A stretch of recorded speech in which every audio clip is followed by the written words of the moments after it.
आखिरी दौर में चुनाव प्रचार। बीजेपी कांग्रेस ने लगाया पूरा जोर। रोहतक में जेपी नड्डा का रोड शो तो जगाधरी में खड़गे ने पीएम मोदी पर साधा निशाना।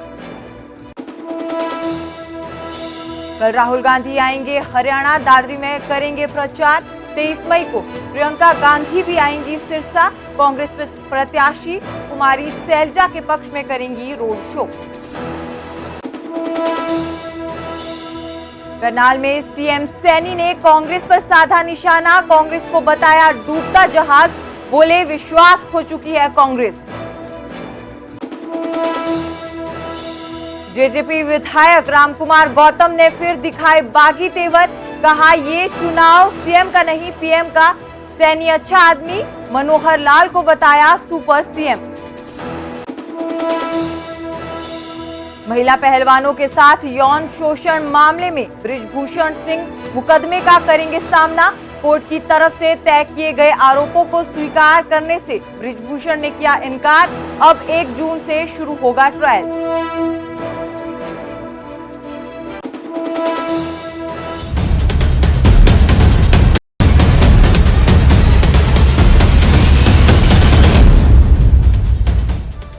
नमस्कार, हरियाणा प्राइम देख रहे हैं आप और आप सभी के साथ मैं हूं सुजाता कंवर। बुलेटिन की शुरुआत करेंगे बड़ी खबर के साथ। महिला पहलवानों से यौन शोषण के मामले में अब जो है डब्ल्यूएफआई के पूर्व अध्यक्ष बृजभूषण सिंह पर आरोप जो थे वो पहले तय हो गए थे, लेकिन अब वो ट्रायल का सामना करेंगे। आपको बता दें कि तय आरोपों को मानने से बृजभूषण सिंह ने इनकार कर दिया है। कहा कि गलती की ही नहीं तो मानने का सवाल ही नहीं होता। वहीं बृजभूषण के सहयोगी विनोद तोमर भी इस ट्रायल का सामना करेंगे। उन्होंने कहा कि हमारे पास सबूत है और अगर दिल्ली पुलिस सही से जांच करती तो सच सामने आ जाता। बृजभूषण सिंह, विनोद तोमर दोनों के खिलाफ आरोप तय हैं। अबराव एवेन्यू कोर्ट ने 1 जून से ये जो ट्रायल है वो शुरू होगा। तो ये बड़ी खबर, महिला पहलवानों से छेड़छाड़ का ये पूरा मामला है। मामले में बृजभूषण सिंह पर आरोप पहले ही तय हो गए हैं, लेकिन आरोपों को मानने से बृजभूषण सिंह ने इनकार किया है। कहा गलती की ही नहीं तो मानने का सवाल ही नहीं उठता।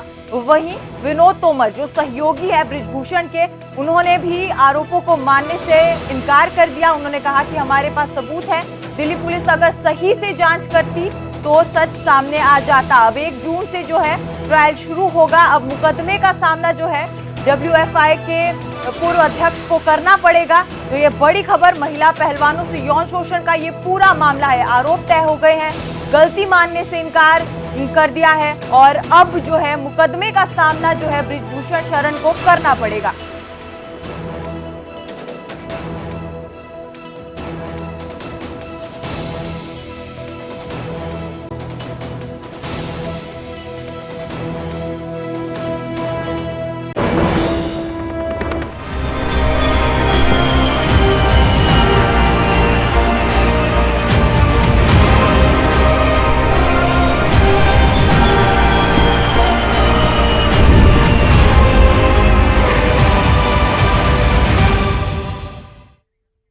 अब रुख करेंगे हरियाणा की सियासत का।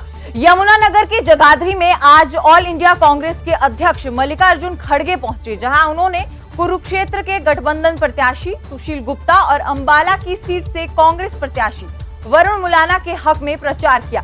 खड़गे ने मंच से पीएम मोदी पर निशाना साधा और कहा कि वो पीएम नहीं बल्कि उनकी विचारधारा के खिलाफ हैं। साथ ही साथ खड़गे ने जातिगत जनगणना का भी जिक्र किया और कहा कि हम लोगों के हितों के लिए जातिगत जनगणना जरूर करेंगे।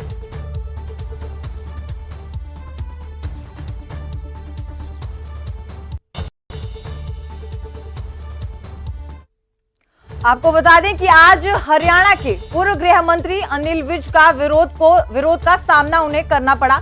चुनाव प्रचार के दौरान किसान संगठनों ने विज का घेराव किया। गांव पंजोखरा में किसानों ने विज का काफिला रोका और किसान आंदोलन को लेकर उनसे सवाल किए। विज ने किसानों से बात की और कहा कि किसान आंदोलन के वक्त वो गृह मंत्री थे और वो सारी जिम्मेदारी अपने ऊपर लेते हैं।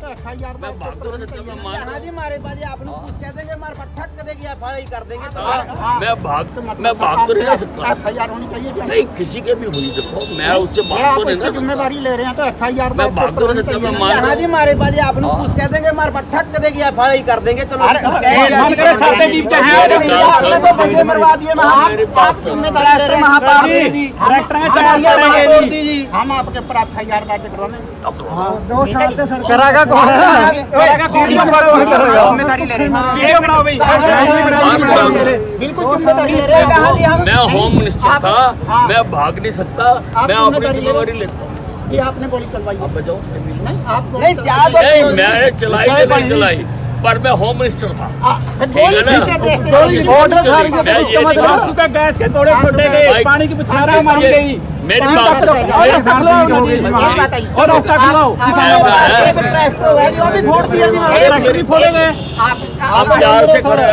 सरकार है। रुख अगली खबर का करेंगे। सीएम सैनी ने तूफानी चुनाव प्रचार का जिम्मा संभाला हुआ है। करनाल के जुंडला गांव में उन्होंने विजय संकल्प रैली की। रैली में कांग्रेस पर जमकर निशाना साधा। उन्होंने कहा कि लोगों ने आंकलन करना शुरू कर दिया है। घमंडिया गठबंधन के लोगों पर FIR दर्ज है। कांग्रेस को सीएम सैनी ने डूबता जहाज बताया और कहा कि कांग्रेस डूबता जहाज है और लोगों से कांग्रेस अपना विश्वास जो है वो खो चुकी है। वहीं हरियाणा की 10 लोकसभा सीटों पर भी जीत का दावा जो है सीएम नायब सिंह सैनी ने किया। उनके पास तंत्र है, कौन सा अलादीन का चिराग है जो रगड़ करके लोगों की वो गरीबी को भी दूर कर देगा और वो लाख लाख रुपया भी डाल देगा। ये लोगों को झूठ बोल करके आज गुमराह करने का काम करते हैं। ये वोट जिहाद है और वोट जिहाद लोगों को प्रलोभन दे करके उनको वोट कलेक्ट कर लेना, ये कांग्रेस की फितरत ये 60 साल शासन करने के बाद इस प्रकार की बनी है। कामों के दम के ऊपर ये वोट नहीं मांग सकते, ये लोगों को झूठ बुला करके प्रलोभन दे करके वोट मांगते हैं। और क्योंकि कांग्रेस को डूबता जहाज है, कांग्रेस अब उसके नीचे जमीन नहीं रही, लोग में कांग्रेस का के प्रति अविश्वास हो गया है, कांग्रेस में विश्वास नहीं रहा। आज विश्वास अगर कहीं है। वहीं 23 मई हरियाणा में प्रचार का आखिरी दिन है। इसी दिन कांग्रेस की राष्ट्रीय महासचिव प्रियंका गांधी सिरसा पहुंचेंगी। कांग्रेस प्रत्याशी कुमारी सैलजा के पक्ष में प्रचार जो है प्रियंका गांधी की तरफ से किया जाएगा। इसी बात की जानकारी कुमारी सैलजा ने दी। साथ ही साथ कुमारी सैलजा ने बीते कल सिरसा में हुई योगी आदित्यनाथ की रैली पर भी निशाना साधा।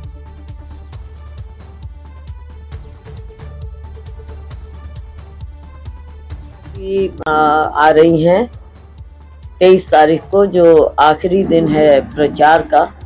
सुबह सुबह उनका 8:30 बजे रोड शो होगा। हमें खुशी है कि प्रियंका जी हमारे प्रचार के लिए, लोगों की बड़ी मांग थी, आप लोग भी बोलते रहते थे प्रियंका जी हमारे लिए आ रही हैं, हमें बहुत खुशी। बातें इस तरह की कर रहे हैं, भाई राम भक्त कौन नहीं है, सब राम भक्त हैं, इनका कोई ट्रेडमार्क तो है नहीं उस पे।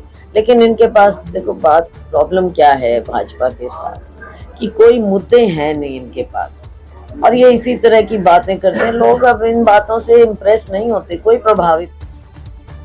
वहीं बीते कल झज्जर में गृह मंत्री अमित शाह पहुंचे थे, जहां उन्होंने बयान दिया कि भूपेंद्र हुड्डा अपने बेटे को सीएम बनाना चाहते हैं। गृह मंत्री के इसी बयान पर दीपेंद्र हुड्डा ने पलटवार किया। दीपेंद्र ने कहा कि किसे प्रधानमंत्री बनाना है और किसे मुख्यमंत्री ये जनता तय करती है।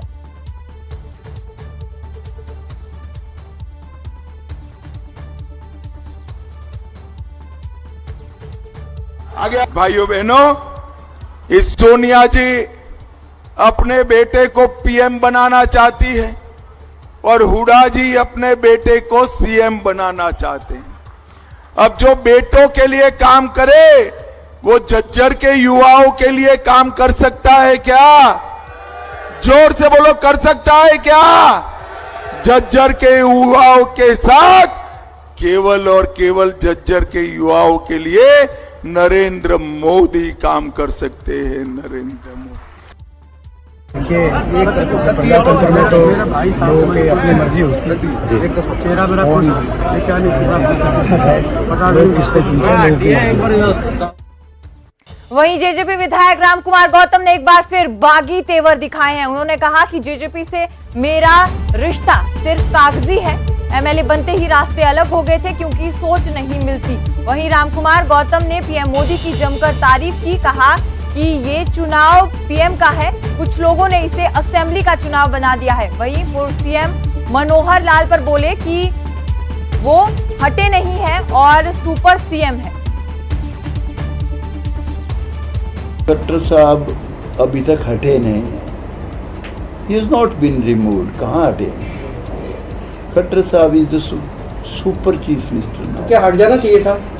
और खट्टर साहब जो है सुपर चीफ मिनिस्टर खट्टर साहब हैं, और एक और है उससे भी ऊपर सुपर मोस्ट चीफ मिनिस्टर का फिर चीफ मिनिस्टर बनाया। तो अब फिलहाल तो he has to do as per the wishes of the चुनाव चीफ मिनिस्टर का नहीं है, प्राइम मिनिस्टर का है।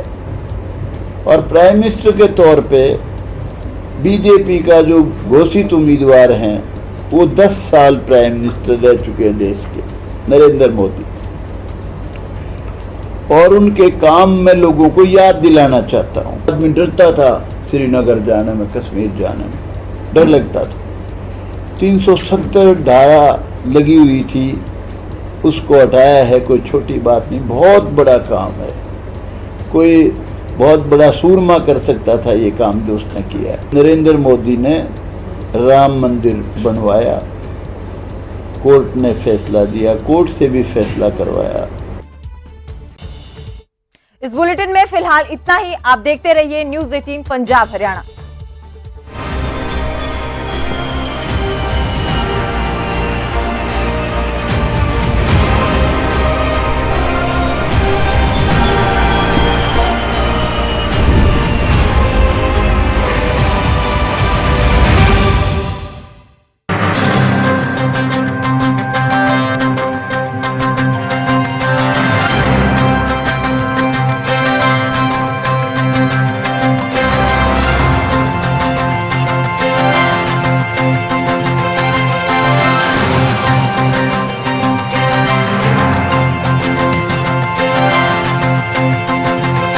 किथे जा रहे? रणदीप हुड्डा, विद्या बालन, कैलाश खेर, गुलजार, राजकुमार राव, नेहा धूपिया, जानवी कपूर, अनीता राज, सुभाष घई, इमरान हाशमी सारे आपो अपने पोलिंग बूथ ਦੇ ਉੱਤੇ ਪਹੁੰਚੇ ਅਤੇ ਵੋਟ ਹੱਕ ਦਾ ਇਸਤੇਮਾਲ ਕੀਤਾ। ਉਥੇ ਮਾਸਟਰ ਬਲਾਸਟਰ ਸਚਿਨ तेंदुलकर ਨੇ ਵੀ ਆਪਣੇ ਬੇਟੇ ਅਰਜੁਨ तेंदुलकर ਦੇ ਨਾਲ ਵੋਟ ਕੀਤਾ। ਉਥੇ ਅੰਬਾਨੀ ਪਰਿਵਾਰ ਦੇ ਵੱਲੋਂ ਵੀ ਆਪਣੇ ਵੋਟ ਹੱਕ ਦਾ ਇਸਤੇਮਾਲ ਕੀਤਾ ਗਿਆ। ਹੁਣ ਅੱਗੇ ਵਧਦੇ ਹਾਂ ਅਗਲੀ ਖਬਰ ਤੋਂ ਪਹਿਲਾਂ ਅਸੀਂ ਰੁਕ ਕਰਾਂਗੇ ਅੱਜ ਦੇ ਸਵਾਲ ਦਾ। ਅੱਜ ਦਾ ਸਵਾਲ ਮੁੰਬਈ ਦੇ ਨਾਲ ਹੀ ਜੁੜਿਆ ਹੋਇਆ ਪੁੱਛ ਰਹੇ ਹਾਂ। ਸਵਾਲ ਹੈ ਕਿ ਬੰਬੇ ਦਾ ਨਾਮ ਬਦਲ ਕੇ ਮੁੰਬਈ ਕਦੋਂ ਰੱਖਿਆ ਗਿਆ? ਚਾਰ ਆਪਸ਼ਨਸ ਤੁਹਾਡੀ ਟੀਵੀ ਸਕਰੀਨ ਦੇ ਉੱਤੇ ਅਲੱਗ-ਅਲੱਗ ਸਾਲਾਂ ਦੀਆਂ ਕਿ ਕਦੋਂ ਮੁੰਬਈ ਰੱਖਿਆ ਗਿਆ ਬੰਬੇ ਦਾ ਨਾਮ ਬਦਲ ਕੇ। ਅੱਜ ਦਾ ਸਵਾਲ ਹੈ ਇਸ ਕਰਕੇ ਕਿਉਂਕਿ ਮੁੰਬਈ ਦੇ ਵਿੱਚ VOTING ਹੋਈ ਹੈ ਔਰ ਇਸ VOTING ਦੇ ਦੌਰ ਦੇ ਵਿਚਾਲੇ ਔਰ ਤੁਸੀਂ ਕਹਿ ਸਕਦੇ ਹੋ ਕਿ ਵੱਡੇ ਸਿਤਾਰੇ ਮਾਇਆ ਨਗਰੀ ਦੇ ਵੋਟ ਹੱਕ ਦਾ ਇਸਤੇਮਾਲ ਕਰਦੇ ਨਜ਼ਰ ਆਏ ਨੇ। ਬੰਬੇ ਦਾ ਨਾਮ ਬਦਲ ਕੇ ਮੁੰਬਈ ਕਦੋਂ ਰੱਖਿਆ ਗਿਆ? 1986, 1988, 1991 ਜਾਂ ਆਪਸ਼ਨ ਡੀ 1995। ਸਹੀ ਜਵਾਬ ਕੀ ਹੈ ਥੋੜੀ ਦੇਰ ਦੇ ਵਿੱਚ ਪੂਰੀ ਜਾਣਕਾਰੀ ਦੇ ਨਾਲ ਤੁਹਾਡੇ ਸਾਹਮਣੇ ਰੱਖਾਂਗੇ।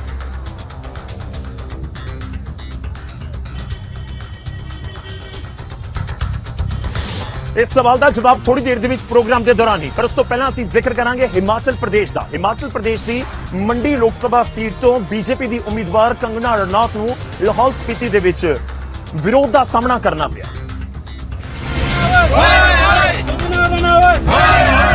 ਲੋਕਾਂ ਨੇ ਕੰਗਨਾ ਦੇ ਖਿਲਾਫ ਗੋ ਬੈਕ ਦੇ ਨਾਰੇ ਲਗਾਏ। ਪੁਲਿਸ ਨੇ ਲੋਕਾਂ ਨੂੰ ਸਮਝਾਉਣ ਦੀ ਕੋਸ਼ਿਸ਼ ਕੀਤੀ ਪਰ ਕੰਗਨਾ ਦਾ ਜ਼ਬਰਦਸਤ ਵਿਰੋਧ ਜਾਰੀ ਰਿਹਾ। ਦਰਅਸਲ ਕਾਜਾ ਦੇ ਵਿੱਚ ਕੰਗਨਾ ਦੀ ਚੋਣ ਜਨਸਭਾ ਸੀ ਅਤੇ ਜਦੋਂ ਕੰਗਨਾ ਜਨਸਭਾ ਦੇ ਲਈ ਜਾਣ ਲੱਗੀ ਤਾਂ ਰਾਤ ਦੇ ਵਿੱਚ ਉਹਨਾਂ ਦੇ ਕਾਫਲੇ ਦੇ ਸਾਹਮਣੇ ਗੋ ਬੈਕ ਦੇ ਨਾਰੇ ਪ੍ਰਦਰਸ਼ਨਕਾਰੀ ਲਗਾਉਂਦੇ ਨਜ਼ਰ ਆਏ।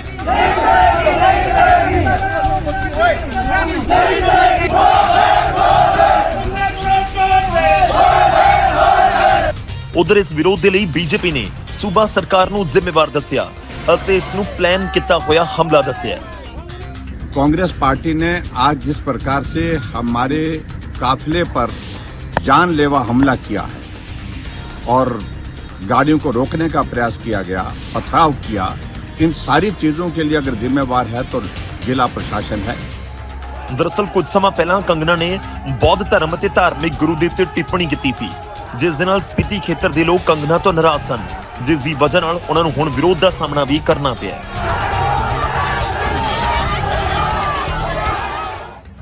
ਉਧਰ ਚੋਣ ਪ੍ਰਚਾਰ ਦੇ ਵਿੱਚ ਹੁਣ ਪੂਰੀ ਤਾਕਤ ਹਰ ਪੋਲੀਟੀਕਲ ਪਾਰਟੀ ਲਗਾ ਰਹੀ ਹੈ। ਉੱਤਰ ਪ੍ਰਦੇਸ਼ ਦੇ ਮੁੱਖ ਮੰਤਰੀ ਯੋਗੀ ਆਦਿੱਤਿਆਨਾਥ ਨੇ ਵੀ ਪੰਜਾਬ ਦਾ ਰੁਖ ਕੀਤਾ ਹੈ। ਉਹ ਚੰਡੀਗੜ੍ਹ ਪਹੁੰਚੇ, ਚੰਡੀਗੜ੍ਹ ਤੋਂ ਬੀਜੇਪੀ ਦੇ ਉਮੀਦਵਾਰ ਸੰਜੇ ਟੰਡਨ ਦੇ ਹੱਕ ਦੇ ਵਿੱਚ ਵੋਟਾਂ ਮੰਗਾ। ਉੱਤਰ ਪ੍ਰਦੇਸ਼ ਦੇ ਮੁੱਖ ਮੰਤਰੀ ਯੋਗੀ ਨੇ ਮਲੋਇਆ ਦੇ ਸਰਕਾਰੀ ਸਕੂਲ ਦੇ ਨੇੜੇ ਖਾਲੀ ਮੈਦਾਨ ਦੇ ਵਿੱਚ ਪ੍ਰਬੰਧਿਤ ਰੈਲੀ ਨੂੰ ਸੰਬੋਧਨ ਕੀਤਾ। ਇਸ ਦੌਰਾਨ ਸਮਰਥਕਾਂ ਨੇ ਬੁਲਡੋਜ਼ਰ ਬਾਬਾ ਦੀ ਜੈ ਦੇ ਨਾਰੇ ਵੀ ਲਗਾਏ। तो कांग्रेस को चक्कर आने लगता है क्योंकि कांग्रेस स्वयं 400 सीट पर चुनाव नहीं लड़ी है, तो वह अगर 400 सीट पर चुनाव लड़ती तो वो भी कह सकती थी, लेकिन उसको उसके कारनामों के कारण देश की जनता जनार्दन ने इस लायक नहीं छोड़ा कि वो 400 सीट